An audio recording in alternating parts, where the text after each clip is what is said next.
Know the top stories of the day. Understand the issues that matter. This is Manila Bulletin News on Web. Your quick rundown of top news in the country and around the world. Manila Bulletin, celebrating 120 years of timely stories and timeless truths. Be fully informed.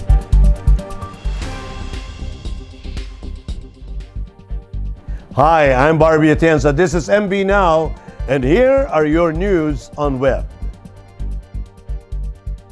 A group of Filipino nurses on Friday, February 12, called for transparency and accountability in the government's vaccine rollout amid many controversial events which made many health workers, including them, doubtful.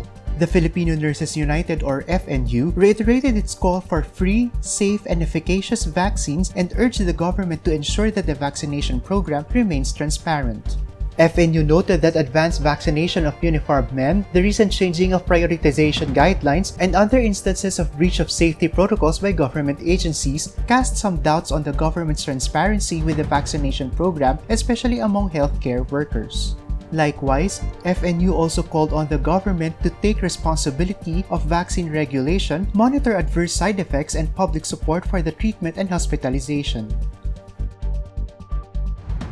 Good news for movie buffs. Presidential spokesman Harry Roque said the Interagency Task Force for the Management of Emerging Infectious Diseases allowed the reopening of cinemas in malls and further expansion of other businesses in GCQ areas. Apart from cinemas, other businesses that are allowed to reopen are driving schools, video and interactive game arcades, libraries, archives, museums and cultural centers, meetings, incentives, conferences and exhibitions, and limited social events at accredited establishments of the Department of Tourism. The IATF also approved the reopening of limited tourist attractions such as parks, theme parks, natural sites, and historical landmarks. The reopening and further expansion of these businesses or industries shall be subject to the issuance of the implementing guidelines that will provide for the operational capacity and oversight of the appropriate regulatory agency and the concerned local government units. The Commission on Elections Office for Overseas Voting announced that overseas voting registration centers in the National Capital Region will be open starting next week, February 15. The Office for Overseas Voting Philippines said that qualified Filipinos or those 18 years of age and above who will be abroad or outside the Philippines from April 10 to May 9, 2022 may register as overseas voters at any local registration centers. Applicants may go to the following offices: OFOV Registration Center, Ground Floor, Palacio del Gobernador Building, DFAA Siana, Marina Satellite Office in SM Manila, and POEA Main Office in Ortigas Avenue Corner, EDSA. The Office for Overseas Voting reminded that the last day to register as overseas voters is on September 30, 2021. President Duterte has designated Lieutenant General Jose C. Faustino Jr. as the new commanding general of the 100,000-strong Philippine Army. But Faustino's stint in the Army is in acting capacity since he has only less than a year before his scheduled mandatory retirement at the age of 56. He was the commander of the Eastern Mindanao Command before he was named in the new posts. A member of the Philippine Army, Faustino replaced Lieutenant General Cirilito Sobihana, who assumed the post of the Chief of Staff of the Armed Forces of the Philippines on February 4. Sobihana said Faustino will do well as the Army Chief due to his expertise based on his previous assignments. Faustino served as the head of the Military Intelligence Unit in Davao Region before he was named as the commander of the 10th Infantry Division. He was also assigned in Sulu Battalion Commander and a Brigade Commander. Brother Eliseo Eli Soriano of Ang Dating Daan has passed away at the age of 73 years old. In the Facebook post posted early Friday, February 12, 2021, the religious group Members Church of God International confirmed the news. The group said the life of Brother Eli is an open book to many of them, and they have been witness to the dedication and tireless efforts to propagate the undefiled words of God in the Bible. Despite his death, the group assured the public that the programs and project of Soriano has initiated will continue. Soriano was known as the host of the radio television program Ang Dating Daan, which used to preach the gospel. He started a preacher in a small town in Guagua, Pampanga, and for the religious group, his fame and reputation of being the most sensible preacher in our time has gained international attention. Here is a roundup of news in and around Metro Manila. Let's watch this report. Applications for new businesses in the city of Manila went up by 42% despite the economic impact of the COVID-19 pandemic, the city government reported on Thursday. Bureau Permits Director Levi Facundo said 911 new businesses were lodged for 2021 during the period of application and renewal of business permits from January 1 to February 7, 2021. However, he also noted a slight decline in business permits renewal, saying that only 44,526 processed their business permits renewal. Facundo attributed the increase to the city government's program that were launched to support local businesses amid the pandemic.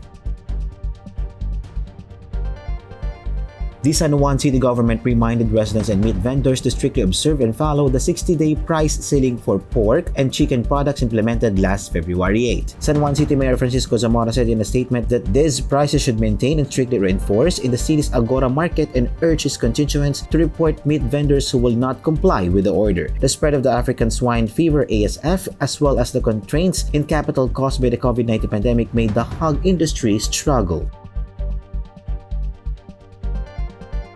Parañaque City Mayor Edwin Olivares announced on Wednesday that elementary students in the city will be given 500 monthly in the school year 2021 to 2022. In January 2020, Olivares said the allowances are given to encourage them to continue their studies until high school. The city government noted that out of some 60,000 elementary students, only 40,000 of them press on with their high school education due to financial difficulties. Meanwhile, Olivares also said the allowances of students grade 7 up to grade 12 from October to December 2020 and January to March 2020, which were delayed due to the COVID-19 pandemic, will soon be credited to their ATM cards. This was done as part of Parañaque City's celebration leading to its cityhood anniversary tomorrow, February 13.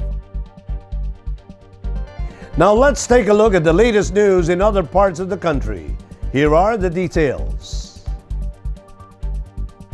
About 3,000 pigs have been culled in Leyte province since January as local authorities rush to stop the spread of the highly contagious African swine fever or ASF. Teams from the local government have been leading the depopulation of live pigs raised within the 500-meter radius from the location of hogs confirmed as ASF carriers.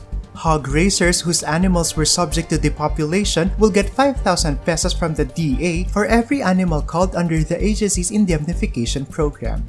As of Wednesday, the department was still waiting for the results of confirmatory tests collected from samples of over 300 hogs in Leyte with ASF symptoms. Fully grown marijuana plants with an estimated value of more than 3 million pesos were destroyed during a 3-day marijuana eradication operation within the boundary of Ilocos Sur and Benguet provinces.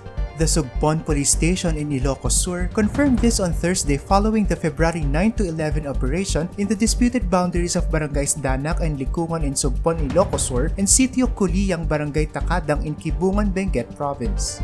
This disputed area has become a favorite grow site for the illegal cultivation of marijuana. After uprooting and burning them on site, samples were turned over by Sugpon Police Station to PIDEA for proper disposition. Authorities killed a top wanted person in a shootout during a law enforcement operation in the Lanao del Sur town of Balabagan, officials said on Thursday, February 11. Authorities identified the slain suspect as Jason Sampiano de Niega, who allegedly was also involved in multiple murder and extortion cases aside from drug trafficking. De Niega, the province's number 5 most wanted person, resisted the police and military team sent to serve an arrest warrant around 10 a.m. on Wednesday in Barangay Molimok, Balabagan. He was rushed to the hospital in a neighboring town but was declared dead on arrival by the attending physician. His 2 cohorts, on the other hand, managed to escape. Authorities recovered a .38 caliber revolver with ammunition, a grenade, and some 1.6 grams of suspected shabu with an estimated value of 10,880 pesos. Updates from around the world. Let's watch this. United States President Joe Biden pressed Chinese leader Xi Jinping over human rights in Hong Kong and Xinjiang late Wednesday in their first call since the new US president took office on January 20, according to the White House. Setting the stage for what could be a contentious relationship between the two superpowers, Biden offered Xi his greetings and well wishes for the Chinese people on the occasion of the Lunar New Year celebrations, the White House said in a statement. In a call, Biden told Xi that the priorities were to protect the American people's security, prosperity, health, health and way of life and to preserve a free and open Indo-Pacific, the White House said in a statement on the call. The two leaders also spoke about the COVID-19 pandemic, climate change, and weapons proliferation. According to the White House statement, Biden is committed to pursuing practical, results-oriented engagement when it advances the interests of the American people and those of U.S. allies. Some young Myanmar protesters are making witty and relatable signages that have been shared thousands of times on social media as they continue with their protest against the military coup. A group of women also paraded around the taffeta and lace wedding gown to join the demonstration with a placard saying, "I don't want a dictatorship, I just want a boyfriend." On Tuesday, the military raided the national headquarters of Suu Kyi's party, which before the military seized power had been slated to take power for a second 5-year term. South Korea is conducting COVID tests on pets showing coronavirus symptoms after a female pooch was spotted receiving a swab in Seoul last February 10. According to a report by the Daily Mail, the 8-year-old Cooker's Spaniel, owned by a coronavirus patient in Seoul, underwent the procedure after suffering a runny nose. The dog, along its owner, will be under a 14-day quarantine, the Seoul Metropolitan Government said. In January, South Korea first reported its first confirmed case of an infected pet after a kitten tested positive for COVID-19. Wuhan residents enjoy festive lantern decorations in parks and lights showing along the Yangtze River on the eve of Lunar New Year. Wuhan was once the epicenter of the coronavirus, is now a place of festivities after the city regained control of the virus outbreak. Residents are looking forward for a prosperous and positive in the year of the metal ox. Now the latest in showbiz. Let's watch this. K-pop idol and actor Cha Eun-Woo, chosen as one of TC Candler's 100 Most Handsome Faces of 2020, is the newest endorser of the local clothing brand Pen Shop. Cha Eun-Woo, the star of the recently concluded hit Korean drama True Beauty and a member of K-pop boy band Astro, is headlining Pen Shop's Reset 2021 campaign. The 23-year-old star has been described as face genius in South Korea for his handsome face. Before debuting as a member of boy band Astra in 2016, Cha Eun-Woo appeared in the Korean film My Brilliant Life in 2014. In 2018, he starred in the Korean drama Gangnam Beauty, for which he won Best New Actor at the Korea Drama Awards. He is currently a regular cast member of the Korean variety show Master in the House. Here are the latest from Manila Bulletin Sports section. Let's watch it. Filipino tennis prodigy Alex Eala eyes to continue her winning ways when she faces unseeded Maja Chwalinska of Poland in the quarterfinals of the W25 Grenoble event in France on Friday, February 12, Friday night in Manila time. It will be a battle of the young guns anew as Eala, 15 years old, meets Chwalinska, 19 years old, who defeated 32-year-old French qualifier Gaël Desperrier.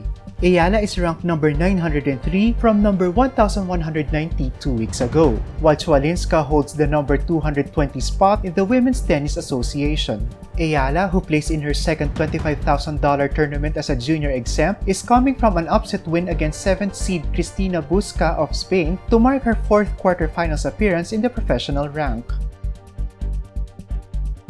And those are the news on Web today, February 12, 2021.